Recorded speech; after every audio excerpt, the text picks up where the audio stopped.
Welcome to the Transform Sales Podcast, where forward-thinking business leaders come to share their experiences and ideas, learn from each other, and amplify their results together.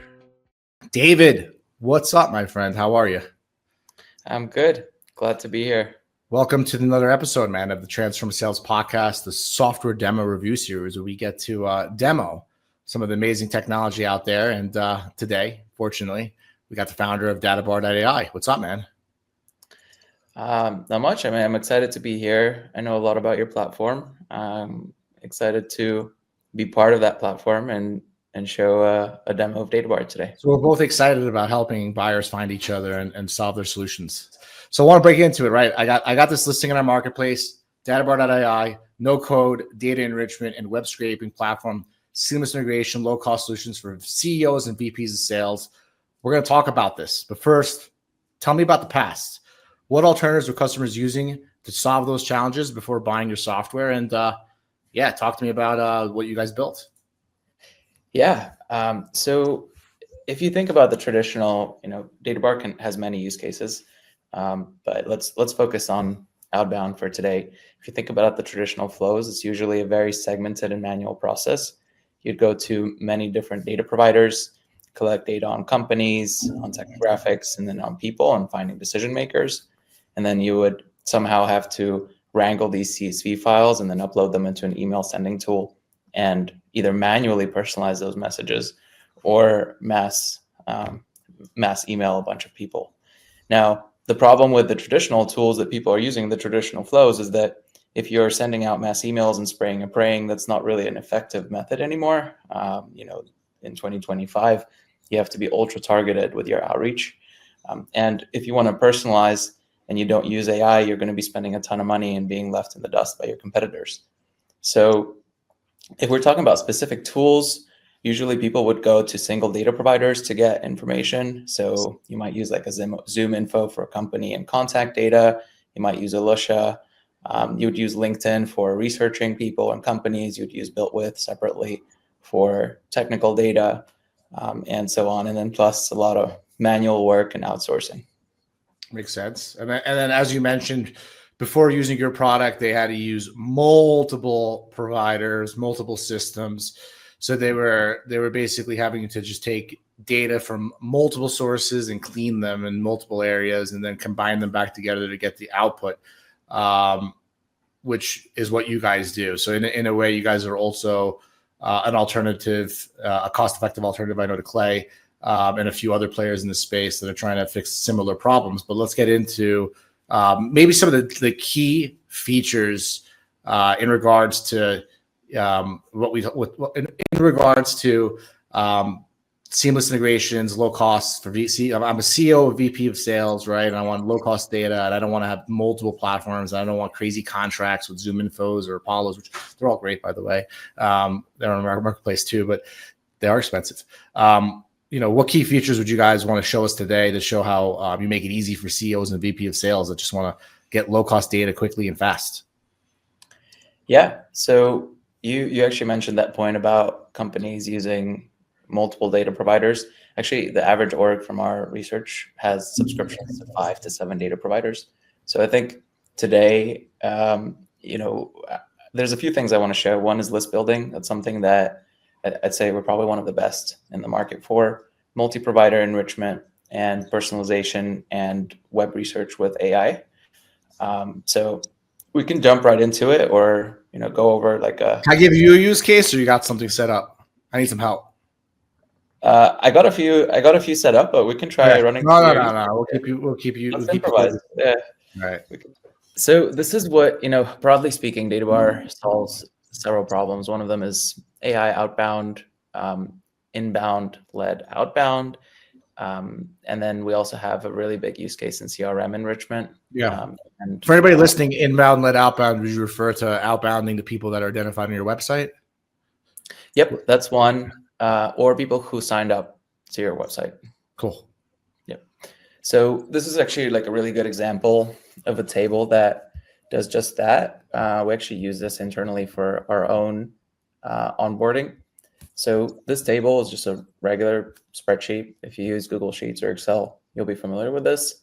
And in here, we have a webhook connected, which streams the links of companies that signed up on Databar. And then from this link, we start to collect a bunch of info from different data providers. So in this case, I'm using Owler to get the logos, the names, descriptions, LinkedIn, and headcount of each company that signs up on Databar without actually asking this information in onboarding. So it makes the onboarding process much smoother. And then we actually take it a step further, and Databar has our own AI researcher where you can pass in a company website. It'll go to that website and find any other data that's not available in the data provider. So it can actually fill in all those gaps that a traditional data source wouldn't have. In this case, we take the website and we get the top 3 features that the service has. So in our case, the top feature is AI web scraping. For you guys, it's 90% client match rate. Get paired with businesses needing your expertise. And then we have 2 more of those features, and we find out the ICP of this company. And now we take this ICP and we feed that into a kind of like a suggester agent, which will now take this information and suggest a connector on our website that they would be interested in. So for example, one business might want to see a Google Maps scraper for local leads. Another one would be interested in a SaaS database. The third one would be interested in investors, and so on. So this way, we were able to, I think, like 3x our activation rate for new customers by suggesting things that are extremely relevant to them. And it all happens automatically in the background. So it's basically also adding the context so that an SDR or AE is ready to go with an actual message that's tailored to them based on what your system finds out about them, as far as like what business challenges they might have, basically by looking at their site, right? And looking at triggers.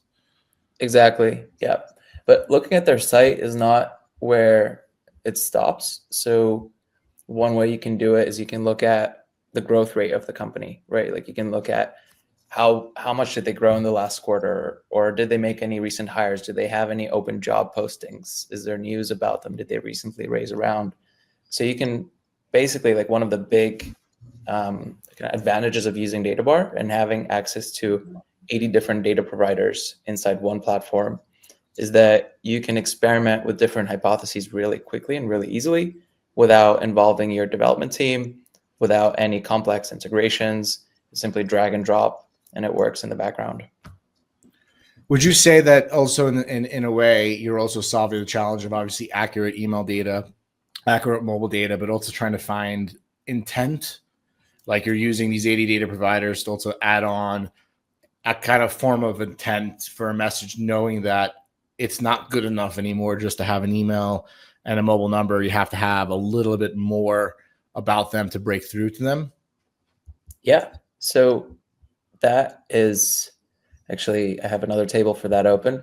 So this is an example of outbound flow, which basically takes in all the companies that are currently hiring on LinkedIn. So let's say we want to find companies that are currently hiring someone in business development. Let's do New York. So Databar will help you build that list in real time. And then once the data gets into the table, you'll see it automatically populate with real-time data. Databar is actually one of the fastest platforms in the market today. We did a lot of benchmark testing on that. So you don't have to wait for hours for like a 10,000 person list to finish up. And then it automatically also searches for people at those companies. So let's say in this case, we have, what company was that? We had Paces. We didn't just find their open jobs, but we also found the key people working at those companies, their contact info, maybe even their latest LinkedIn posts, locations. And now we can use that data to personalize outbound messages. So we've seen a lot of use cases built around that where, for example, you would look at where someone's located, and then in your cold email, you would mention a really popular restaurant somewhere in the area, which would always grab someone's attention. Like if you go for lunch every day, if you live in New York, at Joe's Pizza, not really healthy, but let's say you go there. Then if somebody mentions that in a cold email, then you're like, Joe's Pizza, and you would open the email and then you keep reading, and that is how you get attention. You can also personalize based on someone's posts. So you can look at their latest LinkedIn X posts. We have a connector for that. which will get you their latest activity online, and then you can personalize based off that. But more importantly, I'd say one of the big use cases, and that was actually something that you asked me in the really beginning, is about finding contact info. Is we have something called a waterfall, where you can have it try all the data providers on our site until there's 80 of them, right? Yeah. Update. Yeah. So you can basically decide which one you want to go first, last, and so on, and you can optimize your process. And it all comes out into one column, so it'll have like a list of emails just pasted into a column, and you can just go out. You don't have to jump between tools. Makes sense. And for anybody who doesn't understand what the waterfall process is, would an easy way of describing that just be like stacking different data providers on top of each other and using them all in a way to give you one output that's the best of all of them, almost kind of thing? Like, hey, we're taking the 80, we're going to pull out the best fields, the most accurate fields out of all of them. So you just get one output, but we've used these 80. Is that a good, what's an easy explanation for that? Yeah, waterfall is basically what it does is if you're, let's say, looking for an email address, there might be 10 data providers that have the same data sets, but different databases and different coverage in different regions and different industries. So you don't have to go and jump between different data providers for different geos. You just upload one list, and the waterfall will automatically cycle through each data provider until it finds you that email. And you can do the same for phone numbers, emails, company data. The concept's actually not that new. I think there was a company called Captain Data that had it a few years back, but only recently has it started being applied towards Outbound. Yeah. And there's a reason for it. Is it can increase your coverage up to like 7x. Instead of having a list that's 20% filled, you leave with a list that's 90 or even 100% filled. So you can target more companies, and you're actually going after the customers that you're interested in. Well, yeah, and there's also more to it, right? Every bad number, bad email hurts your domain. It wastes your time on your employee, right? It affects their training and ability to be coached on call. So there's a lot of downstream effects of bad data that can really jack up your cost of customer acquisition, even from a salary standpoint to having your domain standpoint. Are you also able to pull in things like TikTok handles, Twitter handles, things like that as well? Because I'm noticing too, like for me personally, like I'm starting to like want to connect to people on X, because I notice like their content on X is just more authentic. It's like more real, right? So like I want to almost have the same followers in LinkedIn that I do just on X, so I can really hear what they really like, and get like the honest version of them. Is that something that you can use with your system? I can pull up like X profiles or something like that for all these people.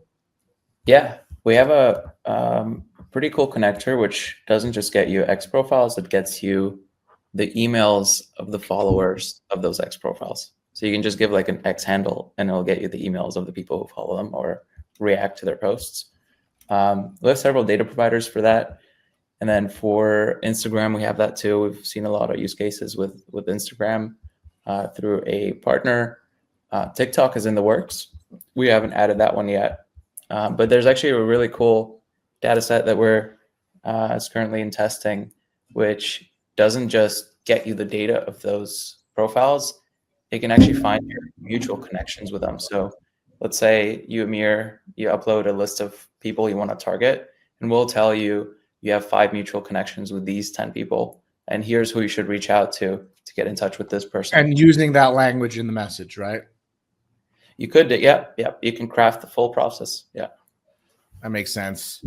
Talk to me about like some of my, I'm going to go to San Francisco for a month in May. What I want to do is I want to contact and actually speak to companies that are already hiring teams in Latin America, because that's a big department in my marketplace. Is that something that I could also use your software for as well? Yeah, potentially. So you're hiring people in Latin America, you said, right? Yeah. Well, they are. I want to find companies in San Francisco that they are hiring in Latin America. Companies like Apollo hire in Latin America, Ring Central, Expensify, those are ones I know. How would I find more? Does that make sense? Would that be like, yeah, how would that look like? And you don't need to demo that now. If you can show it, great. If not, could walk me through it verbally. With the positions that they're hiring, would they be more likely to put something up on Indeed LinkedIn. or LinkedIn? Yeah. So we have a LinkedIn job boards data set. Another one actually because I already showed the LinkedIn one, a pretty cool one is our partner from their stack. They have a data set which just searches job postings across the web. So in this case, what kind of position would it be? Let's do sales positions. Okay. Let's just run this one for now.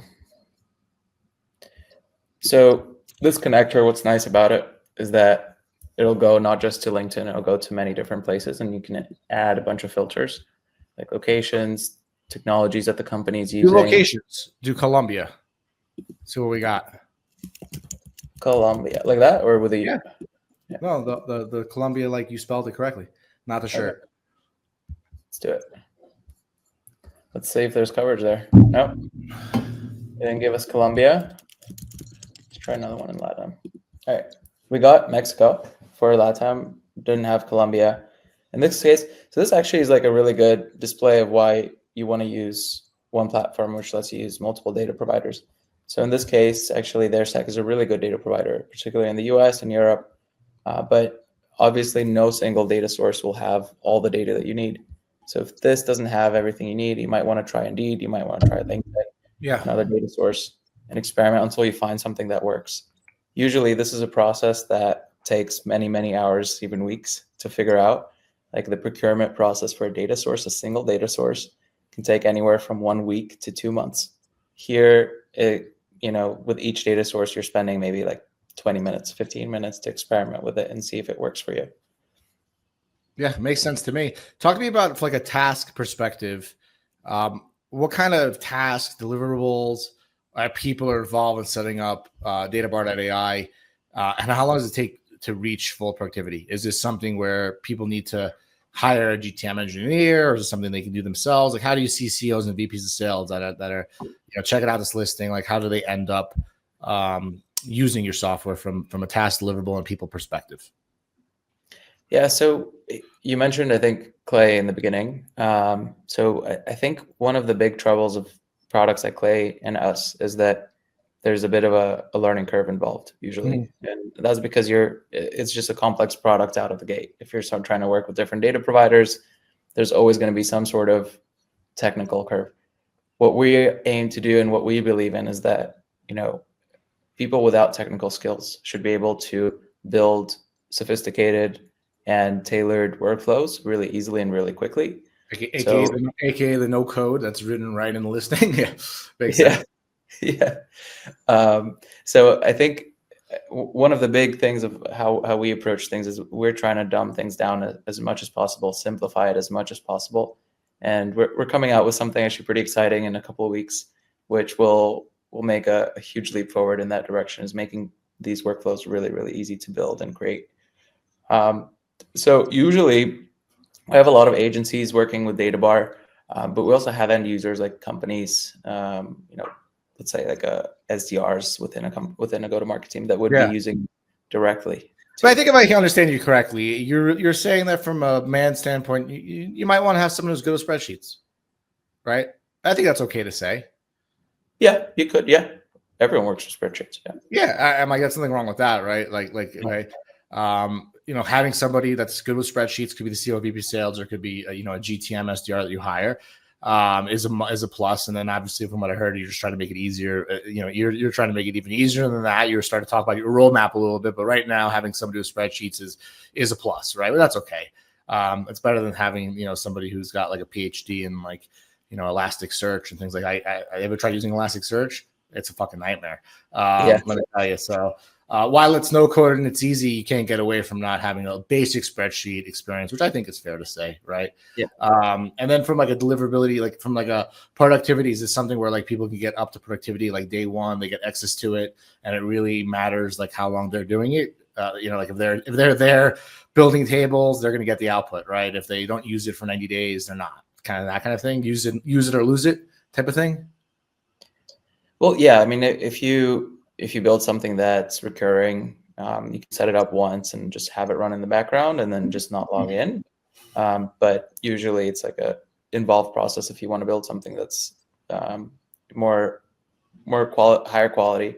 One of the things that I think is actually most important to know before using any tool like ours, Clay, or anything else is knowing who you want to target and what kind of criteria you want to use to qualify prospects, and then what kind of persona you're looking for in your company. So there's probably more of like a sales or marketing work that needs to be done, or knowledge. You can't fix all the problems, right? So like there's still gonna be some work. You're just not gonna have to do multiple. You're not gonna have to go into 80 different systems. Right. So off the bat, like in the past, you'd have to do these 80 systems, pull it together, create even more complex sheets. So you made it easier, faster, and cheaper, but it's not perfect. Right. It doesn't do it itself, which makes sense. What about from like a KPI standpoint, right? Like how am I measuring success? Is it that, hey, I'm hitting my revenue goals, or is it, hey, I have a lower cost of email and marketing and mobile numbers, or I got better information to make more personalized messages? How do people typically measure you? Obviously, it might be 0 of those. It might be all 3, or it might just be 1. But like, what is that number one thing people are measuring success? And I know it's not an easy answer, and it's not meant to confuse you. But yeah, I'm sure there's something in one of the 3 I said. But let's love to hear from you. Yeah, well, ultimately, we're trying to save money for our customers and save time, and also help you reach your revenue goal. So if our customers are hitting their target and they're using Databar, then clearly that's like a very strong value prop for staying on Databar. And that's why we have, I'd say, really high retention rates. You love working with Zoom Info clients, huh? Why? Why? Zoom Info? Yeah. You love working with existing Zoom Info clients. I feel that, because I feel like if they are using that, you probably come in and have a faster, cheaper, more cost-effective solution 99% of the time. I could be wrong. You're not going to get a cease and desist letter from Zoom Info. Don't worry. No, I mean, we're always... Who's like your best client? Like I come to you, I got what software, and you're like, oh my God, these guys are gonna love us. And it doesn't have to be any of them. Don't feel pressure to answer that question. Yeah, well, it's a mix of different sources where people come from. A lot of agencies right now are using Databar.